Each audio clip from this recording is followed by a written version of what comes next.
ओम शांति। आज 30 सितंबर 2023 आज की साकार मुरली के अनमोल मधुर महावाक्य हैं। बाबा कहते, मीठे मीठे बच्चे, तुम्हारा मगज दिमाग खुशी से सदा भरपूर होना चाहिए, क्योंकि तुम अभी बाप के समान मास्टर नॉलेजफुल बने हो। आज की मुरली का प्रश्न है, तुम बच्चे 21 जन्मों के लिए किस आधार पर माला माल बनते हो? उत्तर है, संगम पर तुम डायरेक्ट बाप को अपना सब कुछ देते हो। बाबा कहते, सब बाप के हवाले कर देते हो, इसके रिटर्न में तुम 21 जन्मों के लिए माला माल बन जाते हो। बाबा कहते, इस समय तुम्हारे पास जो कूड़ा किचड़ा है वह मुझे दे दो। मरने के पहले अपना सब कुछ ट्रांसफर कर दो तो भविष्य में उसका रिटर्न मिल जाएगा। गीत है ओम नमो शिवाय। ओम शांति। सालिग्रामों प्रति शिव भगवानोवाच। रूहानी बच्चों प्रति रूहानी बाप समझा रहे हैं। अभी तुम बच्चे जानते हो, यहाँ हमको आत्मा समझ बैठना है। यहाँ हमको आत्मा समझ बैठना है ना कि शरीर। और सारी दुनिया में एक भी ऐसा मनुष्य नहीं है जो ये समझते हो कि आत्मा क्या है। आत्मा को ही नहीं जानते तो फिर परमात्मा को भी कैसे समझेंगे? बाप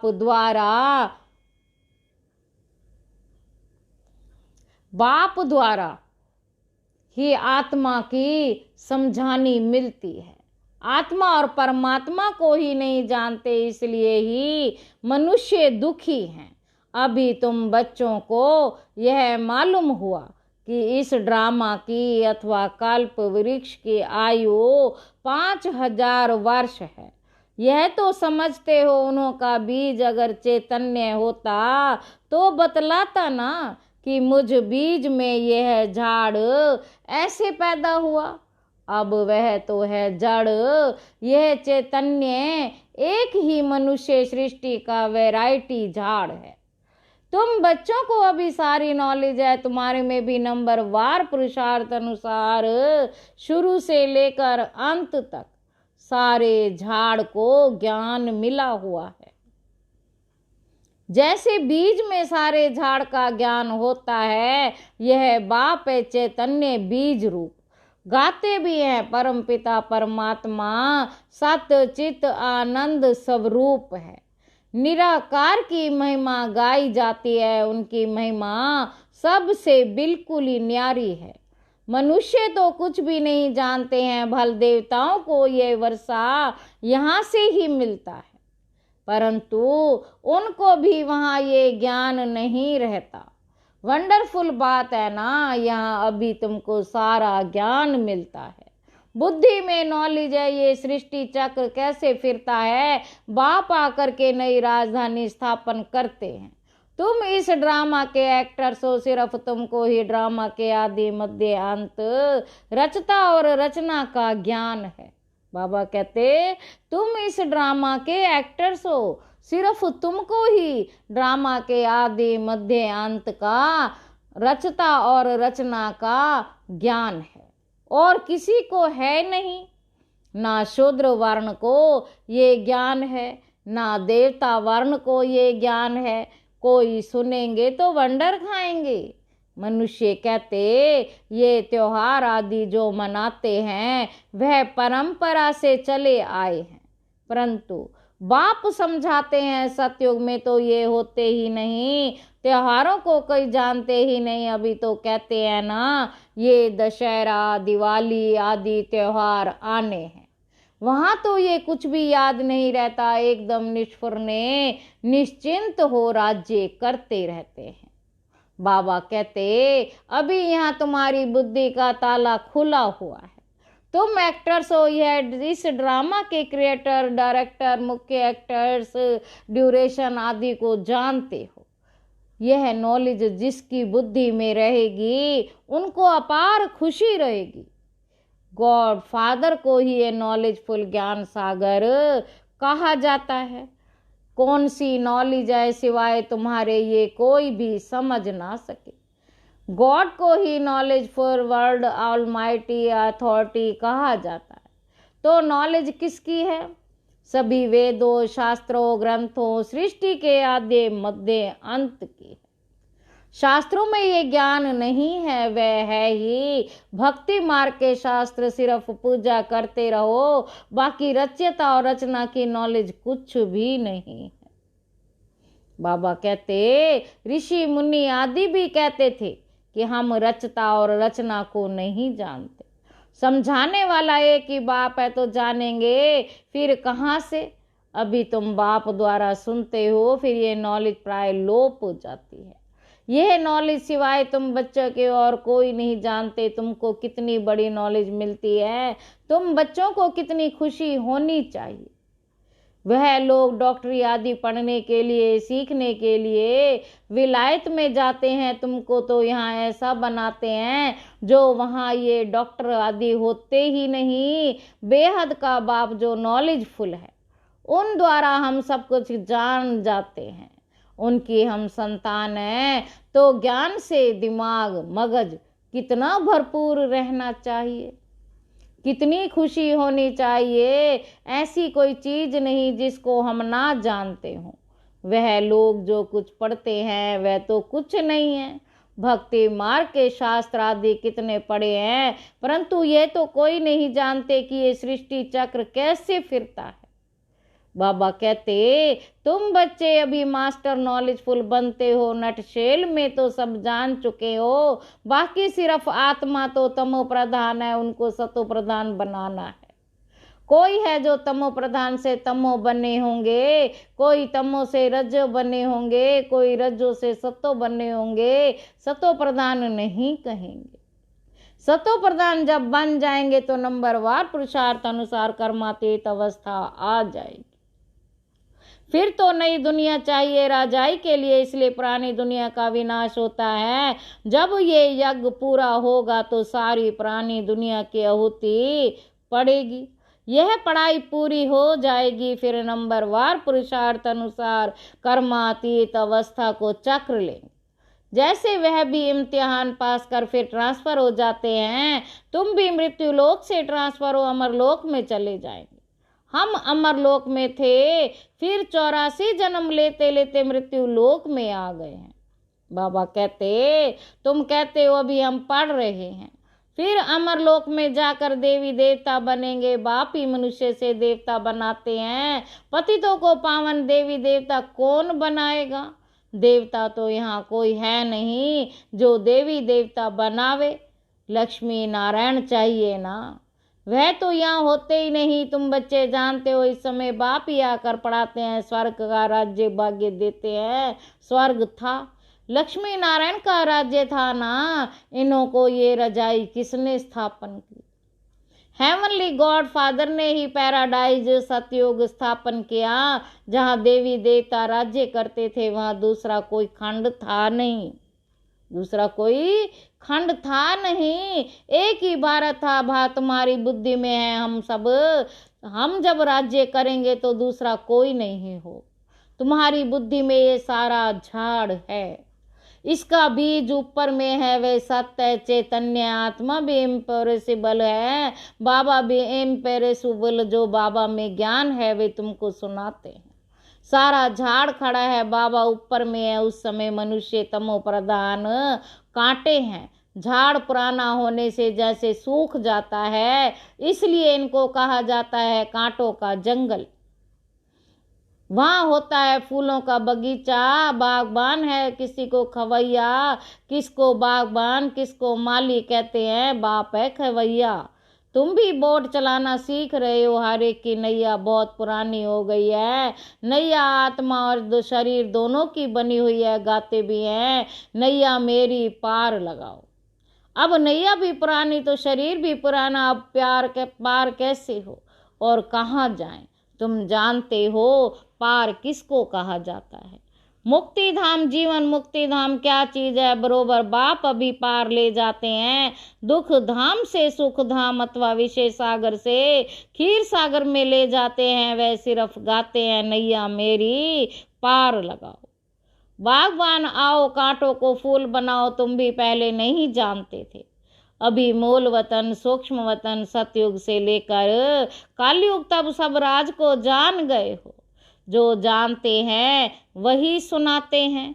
अंदर ज्ञान टपकता रहे तो सदैव खुशी में रहेंगे। कोई चिंता की बात ही नहीं रहती, फिक्र से फारिग हो जाते हैं। बाबा कहते फिक्र से फारिग हो जाते हैं। तुम जानते हो बाबा हमको ले जाते, अब हम बाबा जैसे बन रहे हैं। बच्चा बाप समान बनता है ना। बाबा नॉलेज फुल है, तुमको भी नॉलेज फुल बनाया है। आत्माओं का कनेक्शन है परमात्मा बाप से। आत्मा कहती है जो बाबा में नॉलेज है वे हम आत्माओं को दे रहे। तुम हो रूहानी बाप के रूहानी बच्चे, ये भी नई बात है ना। बाबा बिगर कोई सुना ना सके, वह निराकार बाप भी साकार के आधार से सुनाते हैं।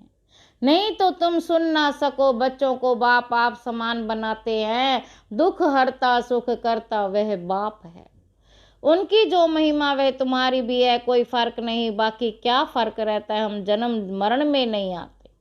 बाबा कहते हम जन्म मरण में नहीं आते, तुम जन्म मरण में आते हो। मुझे ज्ञान सागर कहते हैं तो मैं तुम बच्चों को ज्ञान देता हूँ। मैं सुख का सागर, पवित्रता का सागर, शांति का सागर मैं तुमको भी ये वर्षा देता हूँ। तुम जानते हो ये सारा चक्र फिर 5000 वर्ष बाद फिरेगा। यह नॉलेज है सोर्स ऑफ इनकम। जितना पढ़ते हैं उतना नॉलेज से इनकम होती है। ये नॉलेज भी है तो धंधा भी है। श्राप लोग सट्टा करते हैं। तुम क्या देते हो? कूड़ा किचड़ा मरने के बाद करनी घोर को कूड़ा किचड़ा ही देते हैं। तुमको तो जीते जी देना है। ईश्वर अर्थ देते हैं, अब क्या ईश्वर को पुराना खटिया आदि देंगे? बाप कहते तुम मरने से पहले ही सब दे दो। ये पुरानी चीज तुम्हारे काम में नहीं आएगी। भल कोई कितना भी साहूकार हो, परंतु कितने दिन के लिए होगा अनुसार पता नहीं कहाँ जाकर जन्म लेंगे। तुम तो बाप से 21 जन्मों के लिए लेते हो पुरुषार्थ अनुसार। यह है रूहानी सर्विस। सारी दुनिया जानती है जिस्मानी सर्विस को। रूहानी को कोई जानते ही नहीं। सुप्रीम रूह आकर नॉलेज देते हैं। उस सुप्रीम का जन्म भी मनाते हैं। उनको ही सुख का सागर, शांति का सागर, दुख हरता सुख करता कहते हैं। बाबा कहते शिव नाम है ना, जयंती भी मनाते हैं, परंतु बुद्धि में कुछ नहीं। बाप ही ये सब राज सुनाते हैं, फिर 5000 वर्ष बाद सुनाएंगे। ये ज्ञान सतयुग में नहीं होता, क्योंकि आत्माएं सतो प्रधान है। ज्ञान से ही वे बनती हैं। ये नई बातें हैं ना। मंदिर बनाने वाले भी ये नहीं जानते कि लक्ष्मी नारायण का मंदिर हमें क्यों बनाते हैं। उनको ये राज्य किसने दिया, कैसे ये पद पाया? कहते हैं ना कर्मों का फल है। अभी बाप बैठ कर्म अकर्म वे कर्म की गति का राज समझाते हैं। बाप बैठ कर्म अकर्म वे कर्म की गति का राज समझाते हैं। उन्होंने ये नॉलेज सुनी होगी है। भगवान वाच गीता से ही आदि सनातन देवी देवता धर्म की स्थापना हुई। वहाँ बहुत थोड़े मनुष्य होते, बाकी सारी पुरानी सृष्टि कहाँ गई? जरूर विनाश हुआ होगा। महाभारत लड़ाई भी गाई हुई है। गिरधर कवि राज कहते, अब गिरधर तो कहते हैं श्री कृष्ण को। कवि कौन है? शिव बाबा को कवि कहा जाता है। कवि अर्थात सुनाने वाला। बाबा कहते तुम जानते हो आफते आदि बहुत आनी है। प्राणी दुनिया के विनाश के लिए क्या क्या चीजें बना रहे हैं। ये वही महाभारत लड़ाई है, जबकि भगवान ने आकर रुद्र ज्ञान यज्ञ रचा है। भगवान यज्ञ किस लिए रचते हैं? ये यज्ञ रचा ही जाता है सुख शांति के लिए। बाप सभी का दुख हरता सुख करता है, तो इस ज्ञान यज्ञ से में सारी प्राणी सृष्टि स्वाह हो गई। पुरानी सारी सृष्टि स्वाह हो जाएगी। तुम जानते हो हम ब्राह्मण यज्ञ के सर्वेंट हैं, हम ब्राह्मण ब्रह्मा के सच्चे मुख वंशावली हैं। तो बाबा जो मुख से कहे वे मानना पड़े, श्री श्री की श्रेष्ठ मत से ही हम श्रेष्ठ बन रुद्र की माला का दाना बनेंगे। सिजरा बनाते हैं वासवानी सिजरा, कृपालिनी सिजरा तो परमेश्वर बाबा, उनका निराकारी सिजरा सिजरा वह फिर साकारी सिजरा हो जाता है। पहले नंबर में प्रजापिता तो वह हुआ जिस्मानी और वह रूहानी। रूहानी बाप आकर प्रजापिता ब्रह्मा द्वारा रचना रचते हैं, उनको बुलाते ही हैं पतित पावन आओ प्राणी, पतित दुनिया की पावन दुनिया, पतित दुनिया को पावन बनाने आओ। नहीं बनाते हैं, प्रलय आती है नहीं। तो यह वर्ड की हिस्ट्री ज्योग्राफी रिपीट होती है, 84 चक्र फिर से शुरू होता है। बेहद के बाप से बेहद की नॉलेज मिलती, बेहद का वर्षा मिलता, बेहद के बाप को सब याद करते है। भगवान कहते हैं न है ईश्वर है प्रभु, कहने से कोई चित्र आदि याद नहीं आता, निराकार याद आता है। कहते भी हैं भगवान को याद करो, फादर है ना। हम सब हैं ब्रदर्स, आत्माओं के लिए कहते हैं हम सब ब्रदर्स, सब पुकारते हैं पतित पावन, दुख हरता सुख करता है लिबरेटर, आओ हमको गाइड करो। घर भूल गया है याद है, परंतु हम जा नहीं सकते योग लगाने से, जैसे घृत पड़ता जाता है। आत्मा अविनाशी है, आत्मा अविनाशी है, नहीं तो अविनाशी है ना, तो आत्मा की ज्योति सारी उझाई नहीं जाती। तो अब योग बल का घृत डालना है सदैव के लिए, फिर दीपमाला सोजरा हो जाएगा। दीपमाला अर्थात घर घर में सोजरा, तो दीपमाला कहाँ होगी? सतयुग में यहाँ नहीं ये सब राज, तुम समझते हो तुम्हारे पास ब्लाइंड फेथ नहीं है। अच्छा, मीठे मीठे सिक्की लदे बच्चों प्रति माता पिता बाप दादा का याद प्यार और गुड मॉर्निंग। रूहानी बाप की रूहानी बच्चों को नमस्ते, हम रूहानी बच्चों की रूहानी बाप दादा को नमस्ते बाबा नमस्ते। धारणा के लिए मुख्य सार, पहला पॉइंट है चिंताओं से फ्री होने के लिए। चिंताओं से फ्री होने के लिए बाप समान नॉलेजफुल बनना है, बुद्धि में सदा ज्ञान का सिमरण करते रहना है। दूसरा पॉइंट है रूहानी सर्विस कर अपनी प्रारब्ध बनानी है, पुराना सब कुछ ट्रांसफर कर देना है। वरदान है सर्व प्राप्ति शुभ कल्याण की भावना रख, सर्व प्राप्ति शुभ कल्याण की भावना रख, परिवर्तन करने वाले बेहद सेवाधारी भाव। मेजॉरिटी बच्चे बाप दादा के आगे अपनी ये आश रखते, हमारा फलाना संबंधी बदल जाए, घर वाले साथी बन जाए, लेकिन सिर्फ उन आत्माओं को अपना समझिए आश रखते हो तो हद की दीवार के कारण आपकी शुभ कल्याण की भावना उन आत्माओं तक पहुंचती नहीं। बेहद के सेवाधारी सर्वप्रति आत्मिक भाव व बेहद की आत्मिक दृष्टि भाई भाई के संबंध की वृत्ति से शुभ भावना रखते हैं, तो उसका फल अवश्य प्राप्त होता है। यही मनसा सेवा की यथार्थ विधि है। स्लोगन है ज्ञान रूपी बाणों को बुद्धि रूपी तरकश में भरकर माया को ललकारने वाले ही महावीर योद्धा हैं। अच्छा, ओम शांति।